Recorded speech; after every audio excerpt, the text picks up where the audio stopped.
hockey players and hockey families, my name is Lee Elias, and welcome to the Champions Circle. And on this episode, we are privileged to have each MVP from the first leg of the Elite Prospects Cup Series, which took place on October 2nd, 2022 at Iceline, right outside Philadelphia, PA. It was that weekend. And the Elite Prospects Cup Series is a 4-city tournament that will visit Philadelphia, Pittsburgh, Boston, and it's going to culminate in a championship round in Tampa, Florida, early next year. So a lot of great cities there, a lot of great places, a lot of great hockey places. And the series includes some of the top ranked teams in 14U, 15O, 16U, and 18U. And we are joined by the MVPs from each division from the Philly weekend today. So let me introduce you to them all. From 14U, we have goaltender Riley Doyle of the Philadelphia Junior Flyers. From 15O, we have center Andrew Migliori of the Connecticut Junior Rangers. From 16U, we have defenseman Jimmy Reynolds of the Syracuse Nationals. And from 18U, we have center Nathan Berlando from the Esmark Stars. So all of you mentioned that you have tactics for team bonding. Andrew, I want to start with you. I want to focus on this. Your team had 2 come-from-behind victories in Philadelphia. There's got to be a belief in each other for that to happen. So what goes through your mind and your teammates' minds when you're down and you got to make that comeback possible? Yeah, so we were down in 2 games, and we came back in both of them. When we were down, we weren't just going to give up because we knew we were better than the team. We just have to say to ourselves, we're better, and we can be better as a team. Yeah, and look, that mental messaging, right? We talked about this before, is that you got to really give yourself the right messages when you're in a situation like that. If you think negatively or you focus on the negatives, you're gonna lean towards that. If you focus on we're gonna lose, hey, you're gonna lose. Right. So again, tell me those messages that were in your head that you're down by a goal, you're down by 2 goals. What are the things you told yourself? What are the things you told your team in those moments to assure that you were going to at least fight back out of it? Yeah, I was saying to myself, because usually teams fold after 1 or 2 goals. We were down 3-1. We came back tied at 3-3. Then they took a 4-3 lead, but we still came back for a second time in 1 game, and we came out. I love it, man. Guts and glory and attitude, accountability. You said it all right there, right? You believed in each other as a group. You found a way forward. You didn't give up. Everybody listening, do not underestimate what you tell yourself as an individual and as a team in those moments to overcome that adversity. Champions find a way to win. They find a way to win no matter what. And it's just very rare you're going to go undefeated an entire season where you're up by goals. The teams that know how to come back in those situations win. Riley, let me turn to you. You also had a great outing with your team in your home rink, right? In Philadelphia or Westchester, for those of you in the area. Do you think there was more pressure playing at home, or did you think you were more comfortable starting out at Iceline? I thought I was more comfortable because I know a lot of teams were staying in hotels and they had to make a long drive, but I feel like we had ready legs and sleeping in our own bed. I just felt like we were more comfortable. Now, adversely, next stop is Pittsburgh, right? And then it's going to be Boston and Tampa. So how are you going to prepare for those games, knowing you're going to be the one on the bus and you're going to be the one in the hotel? Probably just get a lot of rest, but also keep my legs moving and feel comfortable. Yeah, absolutely. Those bus rides can be a killer at times. That's why you try and get there early, right? And you got to work it out. And then, like I always say, all things feel great when you step on the ice. Everything seems to come together. Riley, I'm going to come back to you in a minute, but Jimmy, I wanted to ask you something. Something we noticed your team did well this past weekend was those 50-50 puck battles, right? And I think this is something that's more of a mentality thing than a talent thing. So can you talk to us about the mindset as a defenseman when the puck goes in the corner or a hard area? How do you approach that battle? And again, think of it like you're giving advice to the younger kids out there, right? The puck's there. It's a 50-50 battle. What is it you do mentally when you go in that corner or that area that's going to change the game for you? I just think I got to beat the guy there so they can get the puck and score on us. Right. It's a belief, right? And if that kid starts battling you, right? Or again, it's 50-50, right?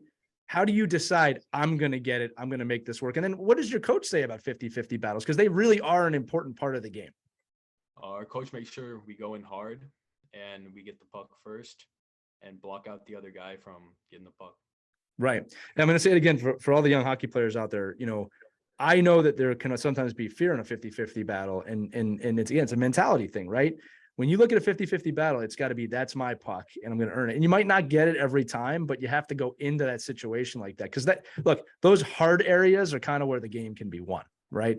So, Nathan, let me talk to you too. You mentioned that one of your driving factors for this year was a tough loss last season that kept you out from nationals. We've all been there, but one of the things that top players do well, yourself included, is handle that adversity and use it as a teacher. So how did that moment motivate you to be more ferocious this season? And how do you suggest other kids use adversity to grow?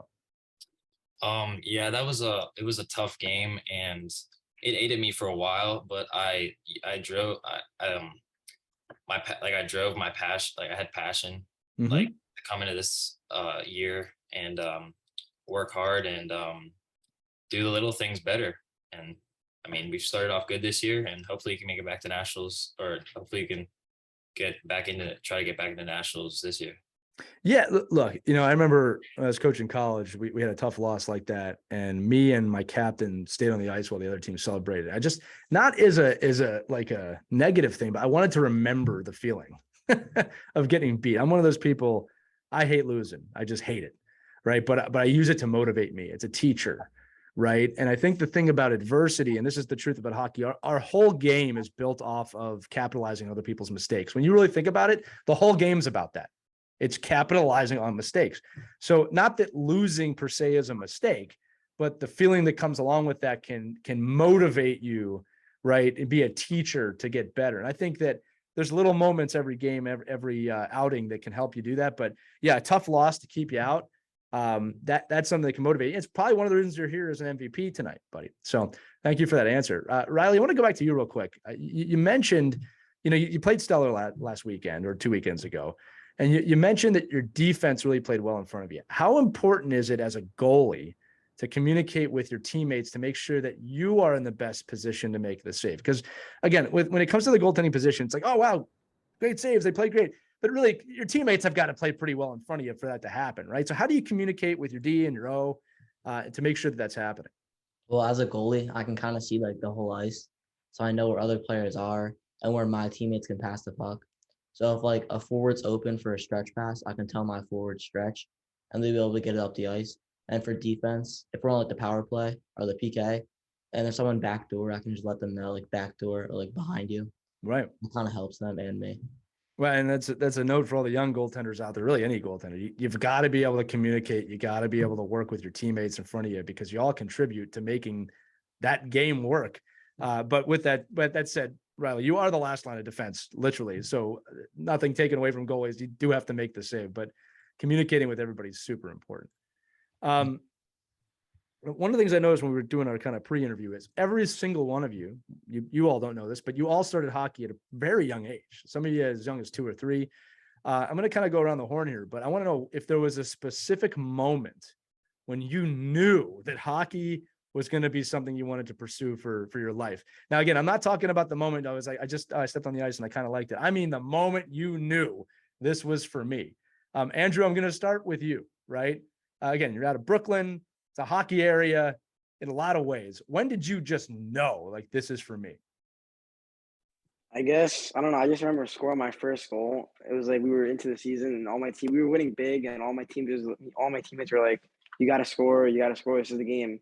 And I just remember I scored, and I was like so happy, and I was like, I want to keep going, Right. I remember that first moment of confidence with myself. I had a spring league season when I was young, and I was scoring a lot. And I was like, wow, I really love this. This is something I want to do. Jimmy, let me throw it over to you again. Was there a specific moment that you're like, this is my life now? Yeah, when I was really young, me and my dad used to build rinks in our backyard in the winter, and I loved to skate out there. It was my favorite thing to do. I was out there all day, and I think that's when I knew I wanted to play hockey. Yeah, man. Like, I similar with you, man. Like, as soon as they put skates on me, there was something there, right? There's a little bit of a magic, and it's tough to explain to people. You get a baseball bat or a football or whatever, you're like, oh, this is kind of fun. But when you know, it feels like you're flying, right? Nathan, go ahead. I want to hear it from you too. Again, you're the elder statesman of this group this weekend, but when did you know? Probably when I was like a peewee, one of our like first tournaments, like a big one at the time, like Silver Stick. And I think we came from behind and just like we won, and it was just a surreal moment. And like with my teammates and everything, I just really loved it. And yeah. No, hey, listen, the whole, again, we're talking about some great moments here. First goal, putting the skates on for the first time winning together, right? And I can tell you guys from my playing days, what you miss when you're done is that the most, right? Again, I can still skate, I can still play, but it's hanging out with my teammates and really accomplishing something as a group. That's where the magic is, right? And that's really what you're striving for at the end of the day. Now, Riley, I'm gonna throw the puck over to you here. Now, again, you're the lone goaltender on the call. So this is probably a two-part question for you: is when did you learn to love the game? But when did you know you were like, I'm a goalie?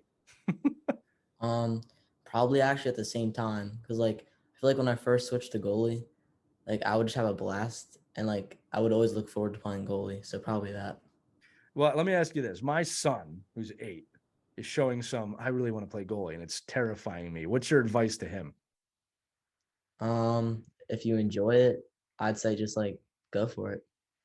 You know, man, there's a lot of wisdom in that advice that a lot of us forget when we're older, but it's true. If you love it, pursue it. Love it, right? None of you are here because you like hockey. You love hockey. You love what you do, right? So that's great advice, man. So you guys have all been awesome. Anybody have anything else they want to say before we close this out? Because you guys have all been great guests. I told you it would go by fast. That's all right. Okay, so listen, Pittsburgh is the next city on the schedule for all of our guests and their teams. Again, you can learn more about the Elite Prospects Cup Series on cupseries.eliteprospects.com. I want to thank all of our guests. Riley, you were fantastic. Nathan, Andrew, and Jimmy. Again, those are your MVPs for the weekend in Philly. For all of us here at the Champions Circle, thanks for watching. We'll see you after the next series. We'll have our new MVPs. Maybe some of these folks will be back on here. We'll find out. They'll be selected there. But without further ado, everybody have a wonderful night. Thanks so much for watching. We'll see you next time on the Champions Circle.